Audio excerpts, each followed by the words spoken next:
Hello, Davin. Hola, Jerry. You see how I didn't say the show name this time? It's the You Name It podcast, episode number 98. Are we on 98 already? I don't remember. I didn't look. I don't remember. 90, I think so. Maybe 98. If you're wrong, we'll just take a beating. Yeah. Just like we're going to take a beating on your introduction to the show just now. Yeah, whatever.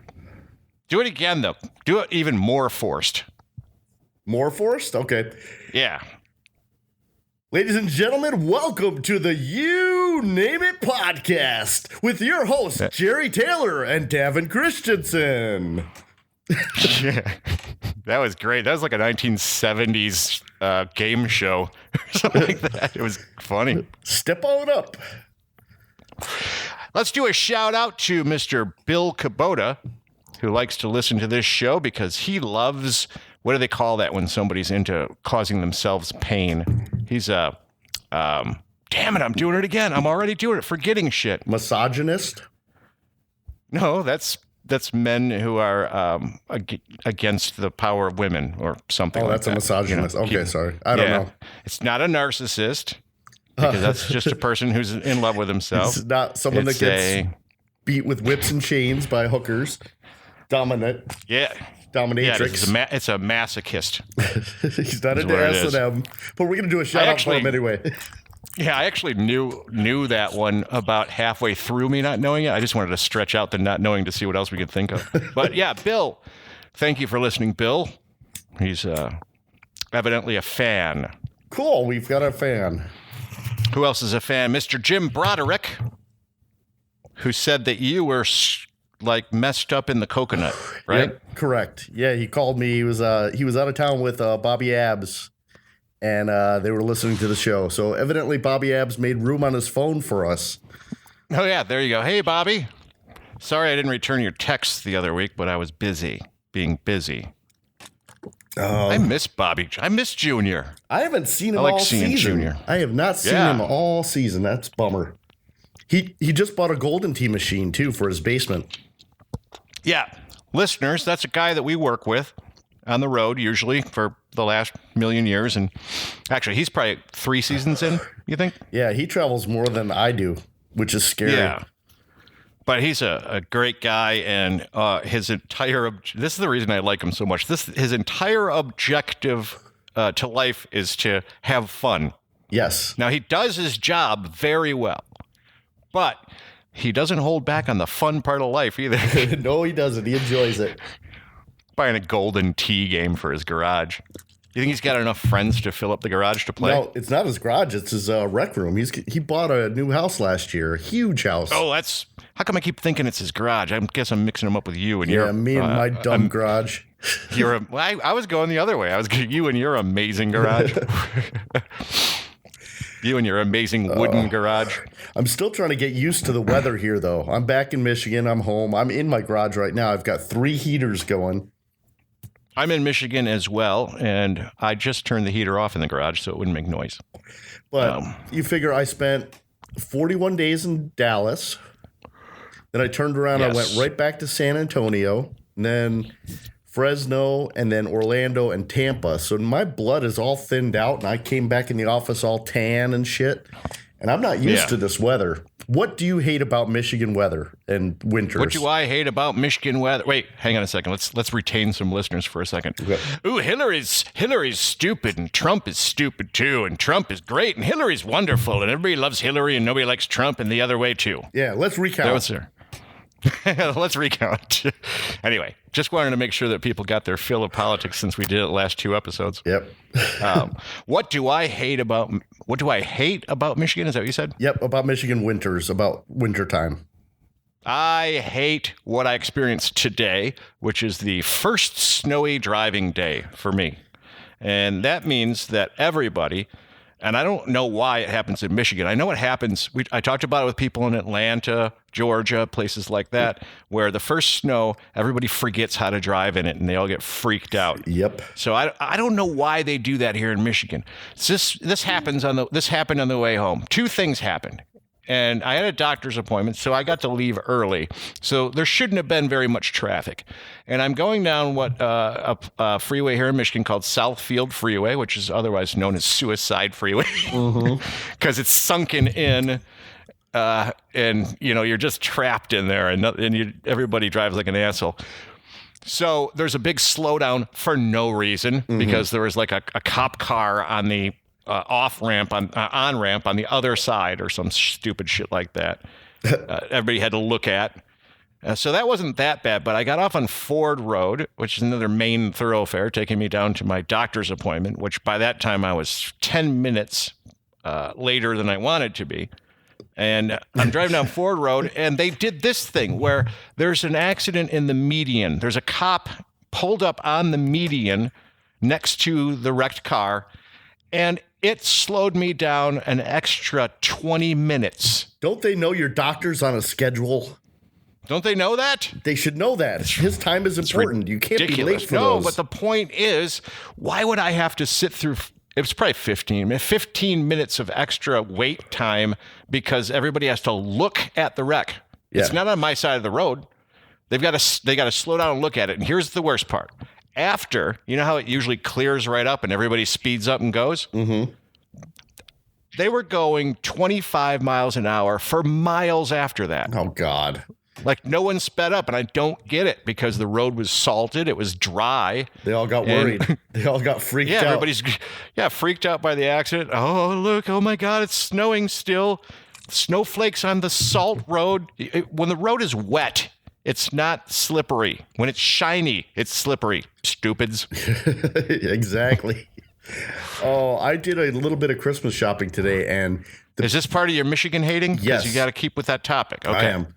These fucking people walking around clueless to life, just in their own little fucking worlds. Walking in front of you, walking behind you. I'm amazed more people don't get hit in parking lots because of that shit. And I left my phone. Walking in front of your car, you mean? Oh, yeah. Okay. I thought you meant in the store. Well, especially when it's slick outside. It's like... You realize, at least I have four-wheel drive, but if you would have walked out in front of my daughter's car, you might have gotten hit. Yeah, that's not saying much. Does she listen? Because that was a slam. It was. But I went grocery shopping at our brand new Super Kroger. Super Kroger, yeah, okay. It's a Super K. Roger. Okay, K. Rogers. Yep. Makes it sound like a pirate place. Anyway, they were building it when I left, and it's finally open now. So I went grocery shopping there, and I left my phone in my Jeep to charge because I knew we were going to do a podcast. And when I went in the store, it was at 68%. So I figured I better leave it in there charging, go grocery shopping. I come back out, my phone is blinking 21%. How did that happen? Because of the freaking temperature. Because it's so cold outside, the batteries just act as if they're stupid again. Wait a minute. I worked at a place where they kept batteries in the refrigerator. Isn't that supposed to help the batteries to keep it in the cold? I don't think so. It like dropped down to nothing. And then when I plugged it back in, it jumped right back up to 70-something%. I'm like, what the fuck? I think your phone's fucked up is what I think, mister. Might be. I need to get a new one. But I'm dreading getting the iPhone 7. So Michigan shoppers are bad because they just walk in front of cars. And is it because they're just more comfortable around cars? Because we're the car capital of the world. It could be. They can't drive shopping carts either in the grocery stores. That pisses me off. That has nothing to do with winter, but yeah, winter just sucks. Winter does suck. But let's see. Normally, when I was on the road, I would still be in kind of cold places. Were you in cold places in the winter? Oh, yeah. Well, there's always Minneapolis and there's Cleveland and Pittsburgh and some of those in the winter months. All right. So you still have to be subjected to the tortures of winter. But I got to get used to it again. Yeah, because you've been in warm places all the way up until December. That's true. Well, and you're going to San Diego. San Diego, the whale's vagina. That's what that means in which language was that? It was from Anchorman. Anchorman language. Yeah. So shout out to my friend Jerry Minor, who was in the movie Anchorman. He had a huge part.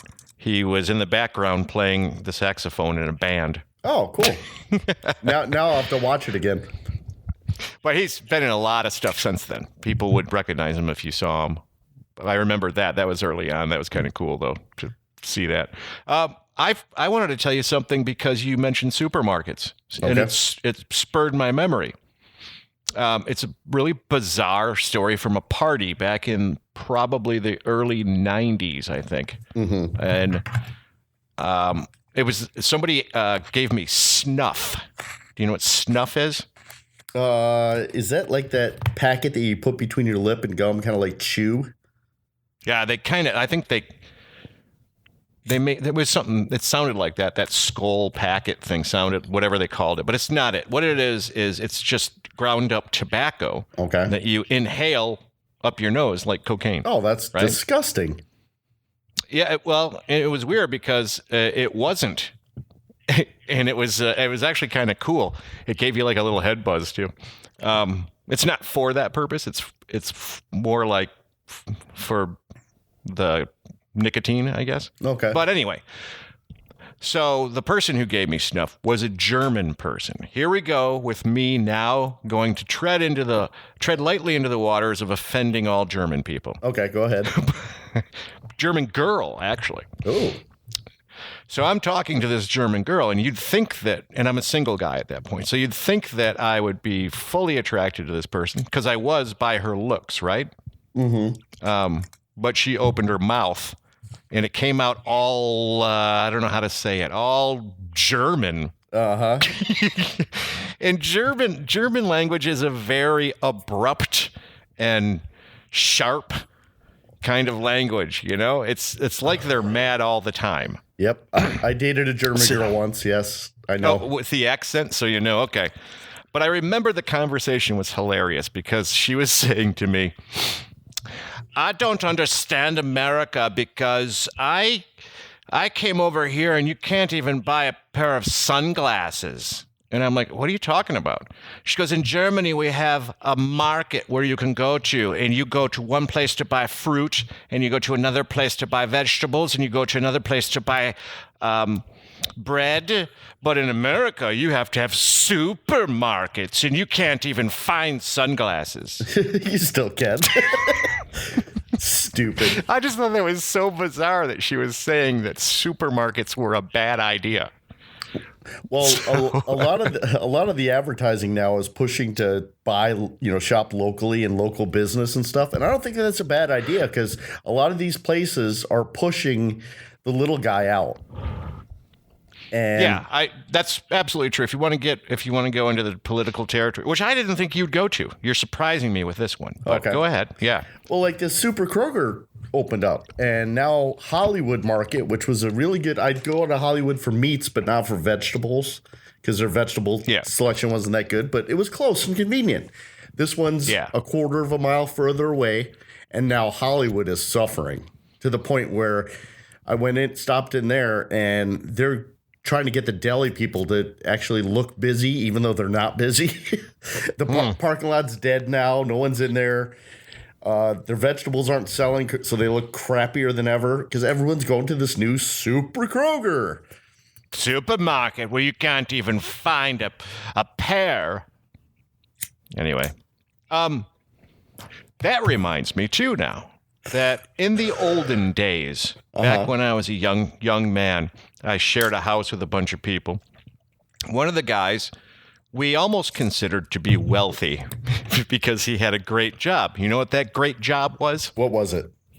He worked at Kroger, or K. Roger, as you would call it, and he was the produce manager or assistant manager or whatever. Okay. And we would make fun of him sometimes. We'd say, oh, look at me. I get paid. I forgot how much per hour back in, let's say it's 1993, and the guy was getting paid like $14 an hour to be that, which was a tremendous amount of money. And then we used to go, oh, your job's hard. Look at me. Apple, orange. But your But here's the other part of that. Jerry, you're a dick. I know. But here's the other part. His mom retired from Kroger. Okay. And this was, I didn't even stop to think about this. She was a cashier, and they had a cashier's union. Uh-huh. And she got paid a lot of money to be a cashier. And that started back in the days before computer scanning, because she would have to be one of those people that would click in the numbers for everything, right? Right. And you had to be kind of skilled to push all the right numbers and not screw everything up and lose money.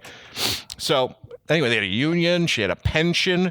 You might as well be a Ford Motor Company employee. And I'm thinking, really? You could make that much? I mean, it was a really good wage, too. You could make that much money at a Kroger. Now look at the world. Now we have technology and nobody's got a job. Exactly.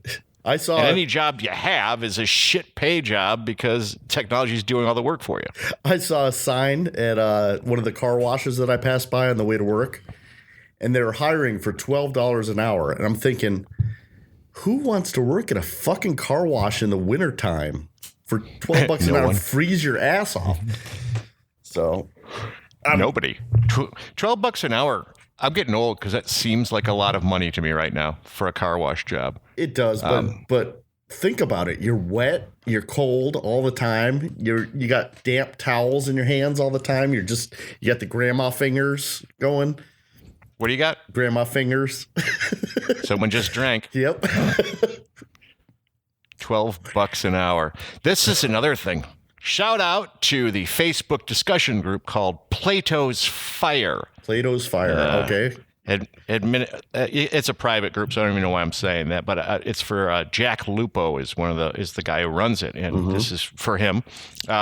One of the topics that came up was an NPR article, and this is part of our discussion here. An NPR article about as technology grows, automation becomes more and more, takes away our jobs more and more, just like the cashier's job got screwed up. So now we'll have more and more automation and less jobs for people to do. So the topic was whether or not we should start considering a basic living wage, which would mean that everybody in the country gets paid a basic living wage that would give you enough cash to eat and have medical care and do all that kind of shit. Okay. You know, like just a full-on socialist society because nobody could have jobs.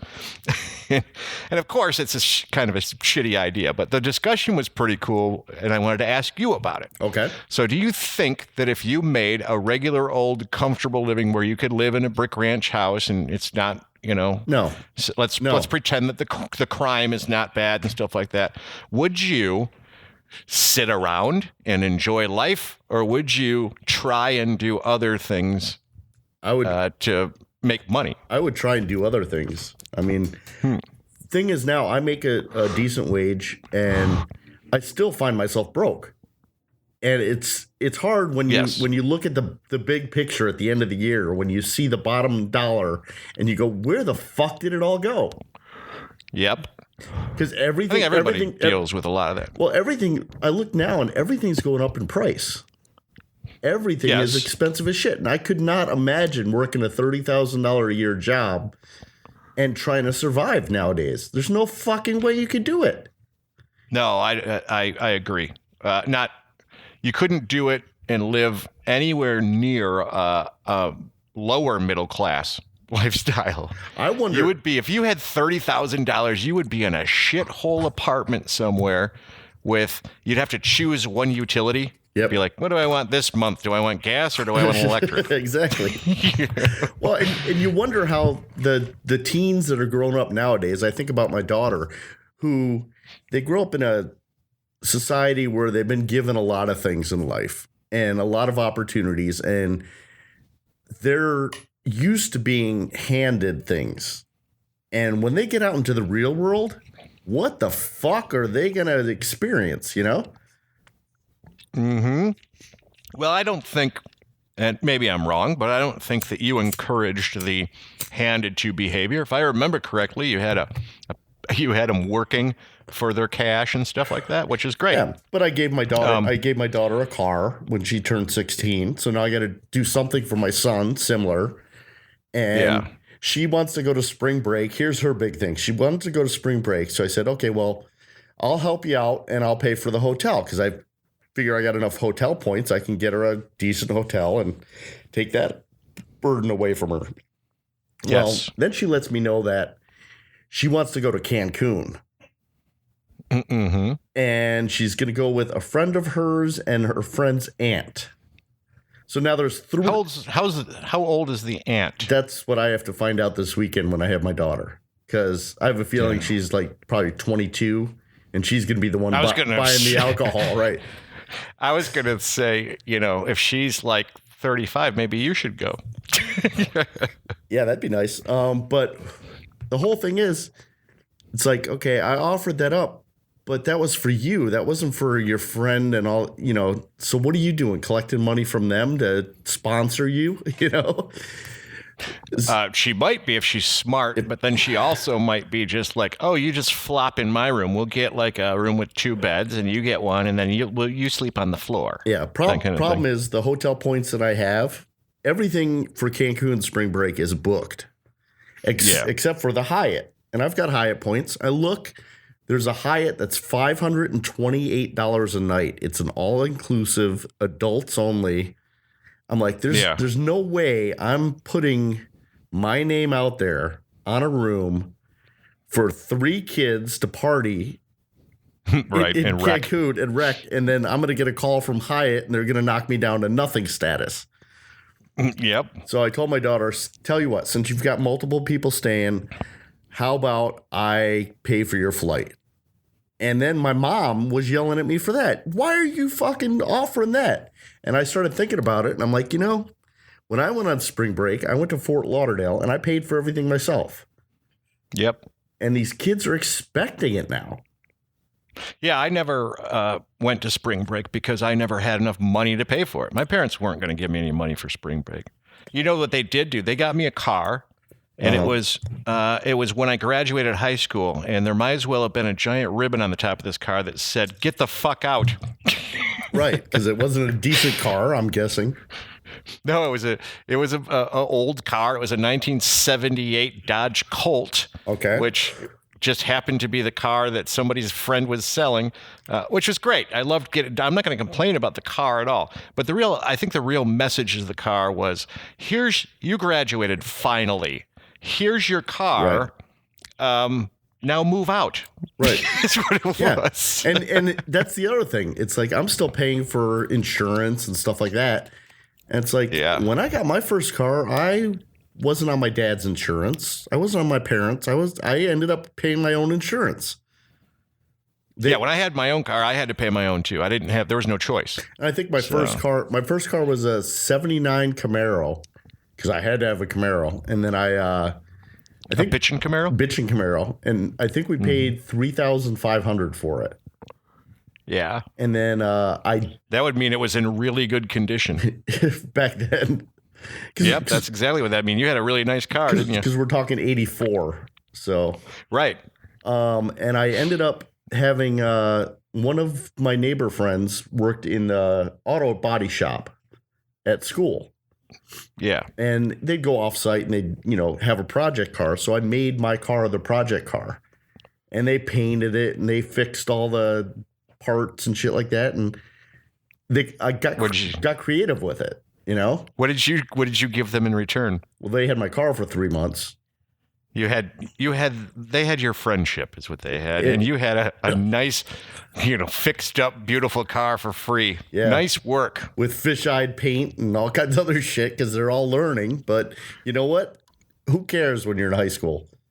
No, that's how I feel about, like when I was super poor 2 years ago, I wouldn't have any problem going to the dental school to get dental work done, Yep, that's like... Because you could do that. And you could go to culinary restaurants, culinary places, and get lunch in certain places. Yep. Like I know in Fort Lauderdale, they've got a culinary school.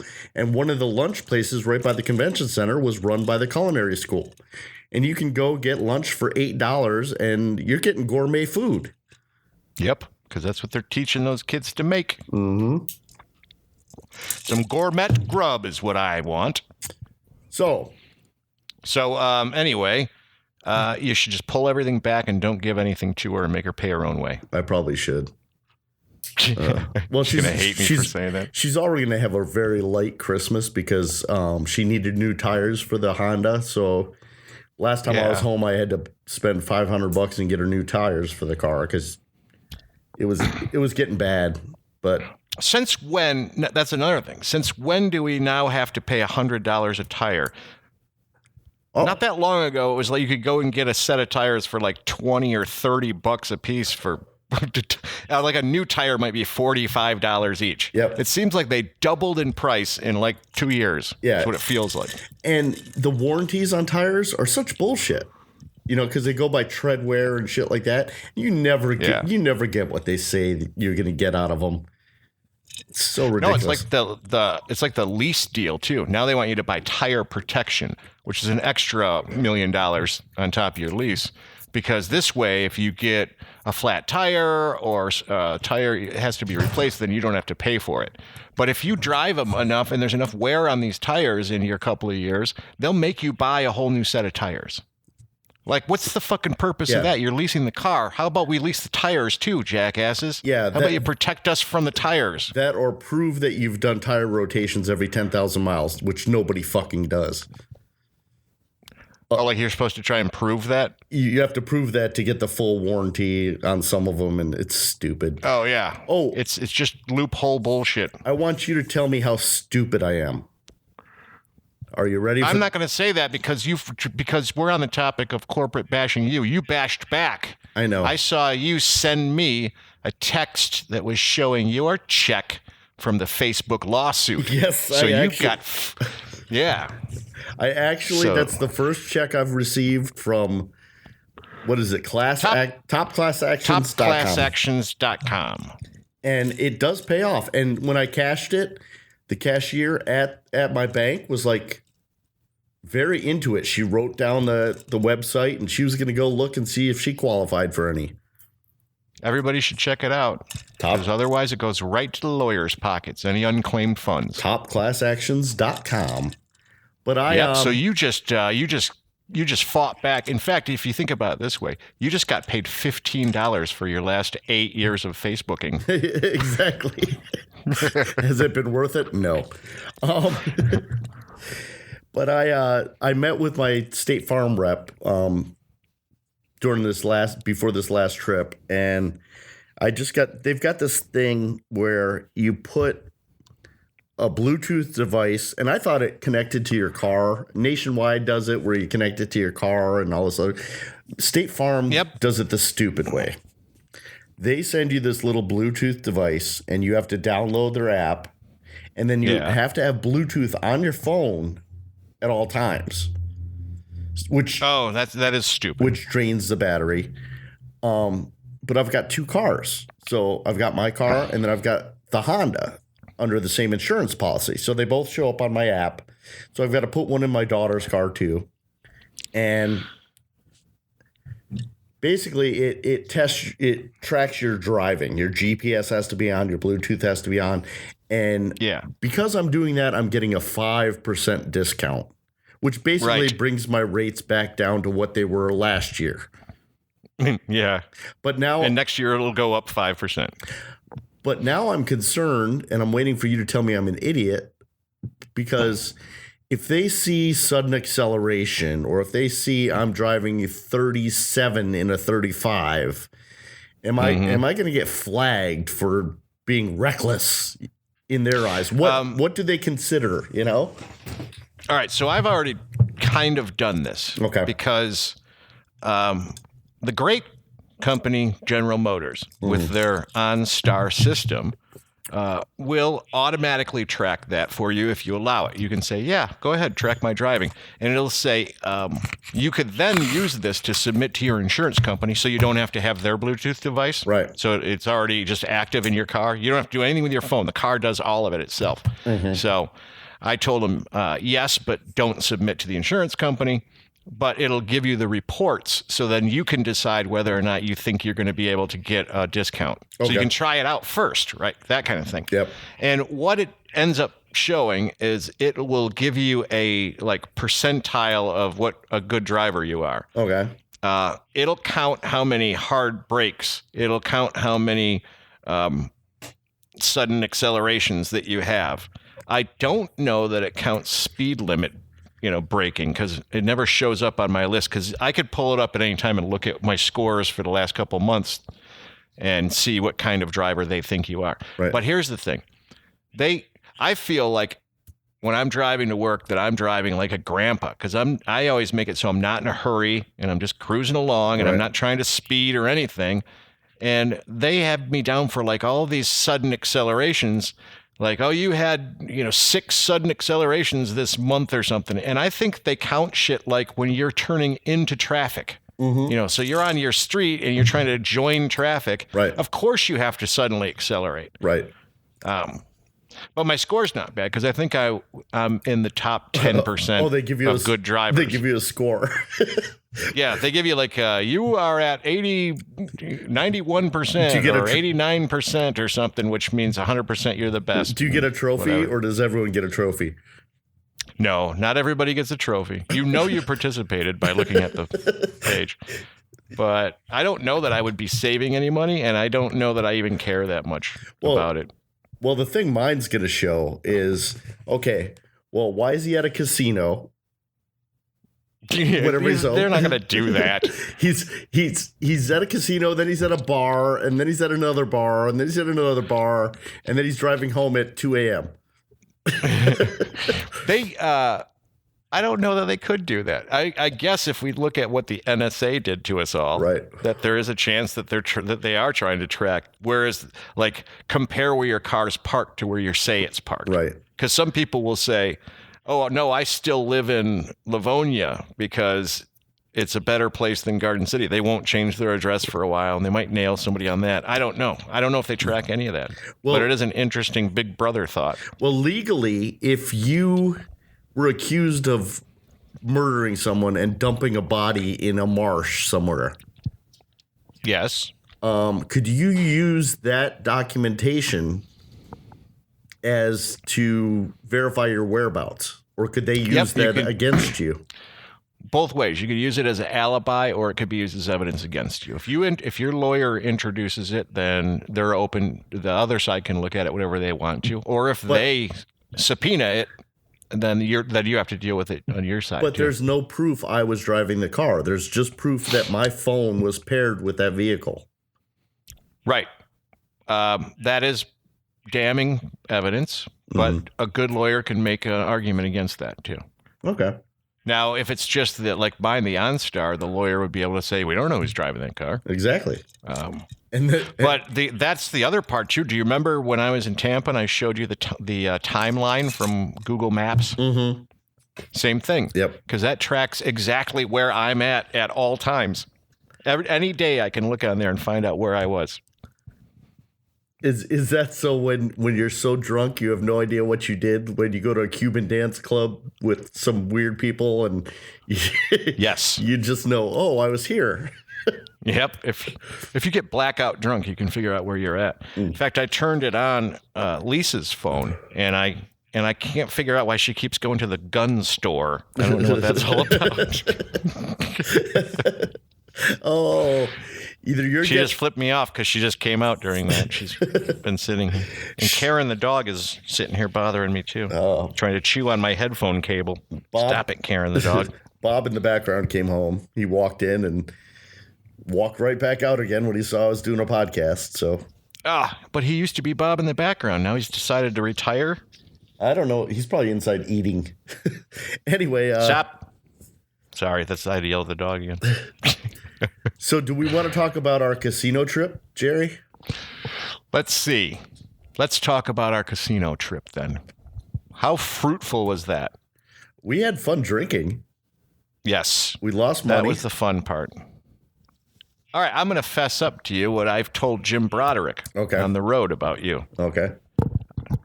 I think you were kind of a little lightweight that night. I was a lightweight that night? Yep. Because we of course we slammed down like 8 beers at the casino, right? Yes. And got to ride back to the hotel. Yes. But before you know it, you were all hiccupy and had to go to bed. Oh, I did get the hiccups. That was driving me up the fucking wall. Well, that and it's weird because I I was on West Coast time for a while and then East Coast time, and my sleep patterns have all been whacked. Yeah, let's pretend it's that. Well, I'd go the guy who showed me a bottle of liquor with a handle on it. That's true. No. And you're going to drop out after only about 10 or 12 beers in one night. Yeah. Oh, that's probably a lot of beer for a normal person anyway. I was amazed though, Jerry, because I mean, I went to bed probably 10:30 and right. You went out partying afterwards. I did. But I ran into some people we know, and I jumped in with them until, as it turns out, from looking at my Google timeline, I thought I was back at the hotel by, by 12:30 or something. It turns out that I basically closed the place, left there at 1:45 or something. Well, I took my mom to the casino last night. Oh, you're such a good son taking Gloria to the casino. Oh, God. She is a buzzkill. She really is a buzzkill. She's not as fun as you at the casino, Jerry. No, but tell me some of her lines that you're talking about, but you have to use her voice. Okay. Basically, we can't do her voice, and people who have listened to the show have heard it, but we do our imitation of her voice. Where are you at, Davin? Okay, Mom. I'm trying to explain in a casino, and that's the worst place to try to explain where the hell you're at. Exactly. Mom, walk to the escalators that go downstairs. Turn around and look to the back wall by the restroom. I'm playing the Rolling Stones slot machine to the right of the restroom.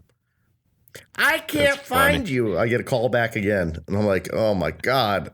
Fine, I'm on a winning streak. Right, you don't want to get up from the machine. Right. I get you.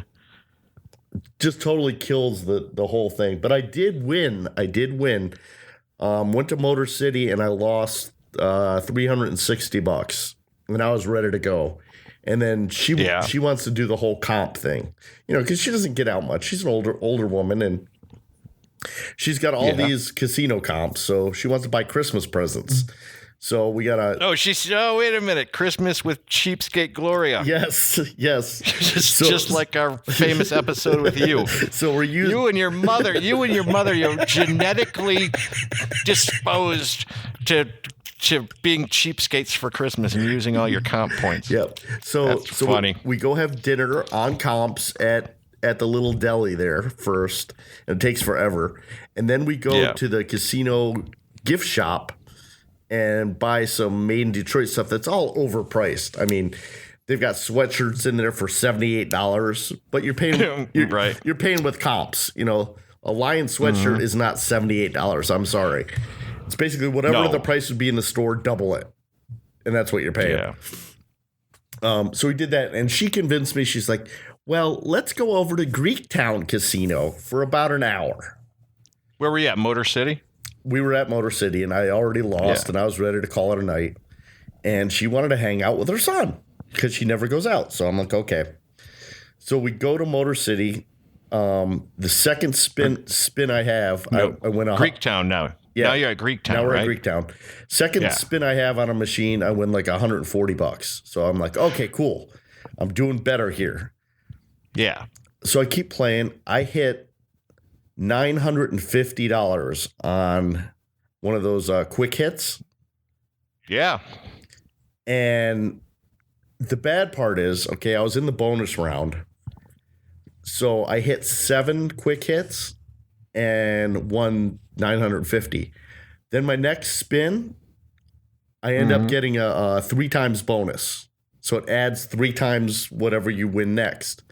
The next spin, I get another 2 times bonus. So that's 5 times. Yeah. So had I hit it later in the bonus spins, I would have fucking made a killing. Or had I made 2 more of the quick hits, I would have ended up with $580,000. Oh, well, you can't think that way.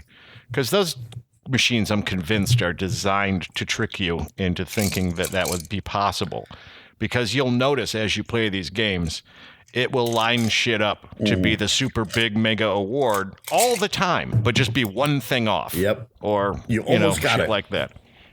Right. And it can't be that it comes up that often Right. and loses that often. Because why wouldn't it be more of a variety of bullshit than every fifth spin you almost hit something great?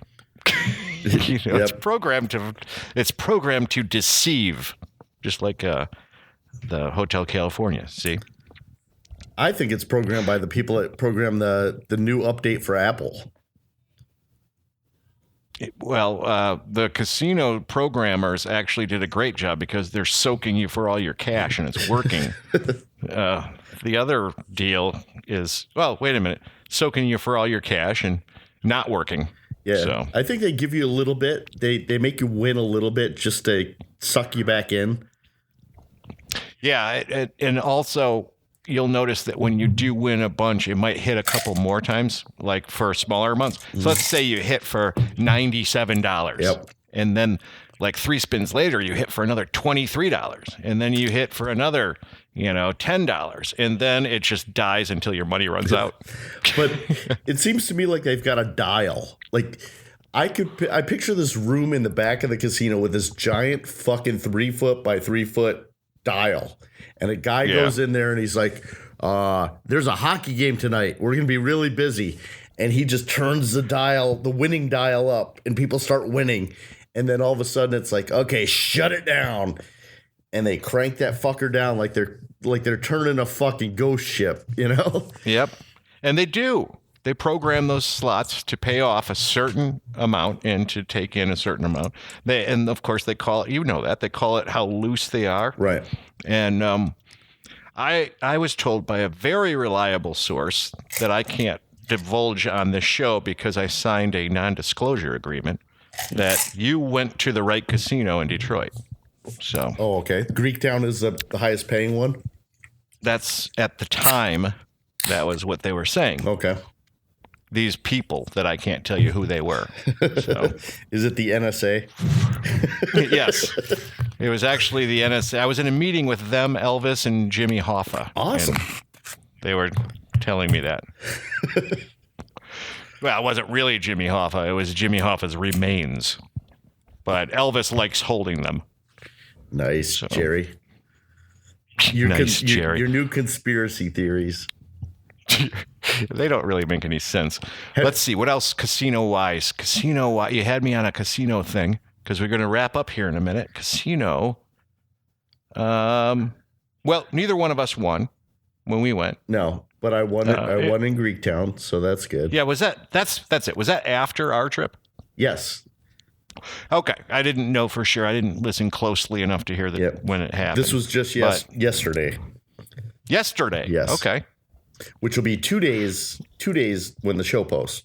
So. Shh. You just ripped open the curtain. Now everybody can see the men behind the curtain. They can't do the math. What the hell's wrong with you? They can't. You're going to beat up on the listeners. They're too stupid to figure out that we're pre-recording this. I wonder why they never talk about current events. Yeah, no shit. So have you done any Christmas shopping yet? I have, and I did it the same way I do every year. I did it on Amazon and online. I think I ordered a couple. I might have to go back and order something else, but most of it is just Amazon. And then this is what I can't do this year. You'll understand this completely because you're a traveler. Right. In years past, I would only have the one day at home. Mm-hmm. I would fly in on the night of the day before Christmas Eve. Yeah. And then I would have all Christmas Eve at home, and then I would have half of Christmas Day and leave on Christmas Day. Okay. So I wouldn't have any time to wrap presents. Yep. But I feel like there's been a schedule change somewhere along the line. I always felt like I was pretty busy out throughout all of December. I wasn't really home. Mm-hmm. So I don't know if something changed with the tour or not, because this year you and Bill both have a week at home. Well, normally I'm at CES. So I'm usually in Vegas for 18 days. So I usually miss a whole bunch of it too. Right, and I was with you the one time, and then I had to go somewhere else. So there was some reasons in the last 5 years. For the whole last 5 years, I never had any time to wrap the presents. Right. So I would pay my daughter Lindsay to wrap the presents for me. Nice. which I would bribe her with something. I don't know what I would give her usually. It could be anything. I probably just paid her cash, but I feel like at one point I got her like a gift card for Starbucks or something, to wrap presents. See, now you're married. Does Lisa decorate the house and do Christmas lights and make you do all that shit? Well, this year she was trying to get that done when it was warm out and during the day. Okay. And I work during the day. And I was just on a trip too, so it had been put off for a while, and she planned on doing it, and then it rained and blah, blah, blah, and it just came to this week, and she said, I don't think I'm going to do it at all. And I said, we don't need to. The kids are grown up.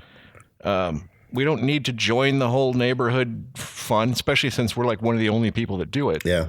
So I told her not to do it, and of course she went out and did it like the day that I traveled home. Right. And I don't understand it because she said she had to because we are now going to have the family for my parents and my brother and his family to come over for the family Christmas thing at our house. Mm-hmm. And I still said, nobody cares. Yeah. You don't need to do it. But she won't listen. So yes, she has it in her head she has to decorate, but she wasn't making me do it. Okay. Now, if it was back when I was contracting and not on tour like more than 5 years ago, yeah, I would always have to hang lights with her on the house and do all that. I would have to do that when I was married too. It was ridiculous. Yeah. And the whole thing is, now that I'm single and I've got this place, I don't have time to deal with it. If I set shit up, I gotta fucking take it down. And I leave. Yeah, there's no reason for you to do that. Who are you trying to impress? Bob? Yeah. Bob in the background? Bob in the background. I don't even say, my kids are pissed because I don't have a Christmas tree. They said it's not like the holidays here. And I don't know how to respond to that. There's so many evil things I could say. Oh, I know. It's just not like the holidays. Oh, well, I'm getting festive. I'm drinking and Hey, did you see my stanchion at work? No, I didn't. What's a stanchion? Yeah, at my cubicle. So at work, they decide that everybody has to decorate their cubicles, and they have to do this as a theme. Mm-hmm. So they had me as Yukon Cornelius. Okay. And I didn't like, which Yukon Cornelius is all right, but I figured I would have more fun if I was Mr. Potter from It's a Wonderful Life. Right. And people a few weeks ago know that part. Yep. Just because I want to sit around and talk like him. Why don't you leave me alone? Who likes Christmas? Nobody. So I figured I could do that the whole day. So they went out. When I got back from the trip, I came in today, it's first day back, and I walked to my cubicle. There's a velvet rope stanchion there, like an old bank thing. Okay. Remember the bank line? Yep. So that's what they were doing. They were adding that for my Mr. Potter routine because he was the bank owner. So they set it up. I left it there all day. Then somebody came by and moved it because I don't know why. I didn't have a problem with it. I was stepping over it. And then I was able to tell people they couldn't enter without a VIP badge. Are you going to stand there with a suit and check IDs? I should. Who was it? Casey from Experiential came up and I was saying, sir, you can't come in. You are not dressed properly. That's like the old Brad Trent story when we were in Miami. They all went out. Oh, he got booted? Well, they all went out clubbing and he showed up in shorts and they're like, you can't get into this club. He's with, I don't know if he's with the clients or whatever, but they're going for bottle service and stuff like that. And yeah. So he bought the pair of khakis off of the cab driver. Oh, did he really? That's a great story. He gave him like $40 and said, I want your pants. And the guy took it. That's funny. It's like you're wearing cab driver pants. Yeah, like if I say things to him when I see him next, if I go, shut up, cabbie pants, then he'll know what I'm talking about, He'll know right? it. Yep. You and your cabbie pants. Cabbie pants. Cabbie khakis. All right. I think we could probably end this show since we've already given him a bonus 10 minutes. Do you have any idea what you're going to name the show? I do. You do? What is it going to be? Yep. Or is it a surprise? Supermarkets aren't that super. There you go. I don't know. That's all I could think of today. Oh. Now, if anybody were participating, they could go on Facebook and tell us what we should have named stuff, and then we could talk about it the next week. But nobody wants to engage. I don't get it. Yep. And our friend Steve Little with Bison Blocks, he's getting geared up for Christmas. He has got a new. Are we doing a Steve Little plug for Bison Blocks right now? Yes, we are. Just damn it. Get your orders in. He's got a new Michigan-shaped cutting board. Really? Yep, that he's offering for the holidays. It might be limited. I'm not sure, but we could hashtag Bison Blocks. That'd be cool. You know what that'd be cool for? It would be really cool for Michigan fishermen as a gift. So they could gut fish on it. Yeah, exactly. Like if you're, because I don't think we have a giant female audience, but if we did, then I'd say if your husband's a fisherman in Michigan, then this would be good. But more likely, if your brother likes to fish in Michigan, get him that, because how cool would that be to be filleting your fish on a Michigan-shaped outdoorsman kind of deal like that? That's what I think. I think so, too. The only thing that I regret about You're welcome, Mr. Little. The only thing I regret is it doesn't have the Upper Peninsula on there. What? No, I thought it would be all one piece with that. Okay. It's just the big mitten. Yeah. So. The hand. Well, that's the show, Jerry. That certainly is the show, Davin. Thank you for listening to the You Name It Show. Pop a wheelie, guys.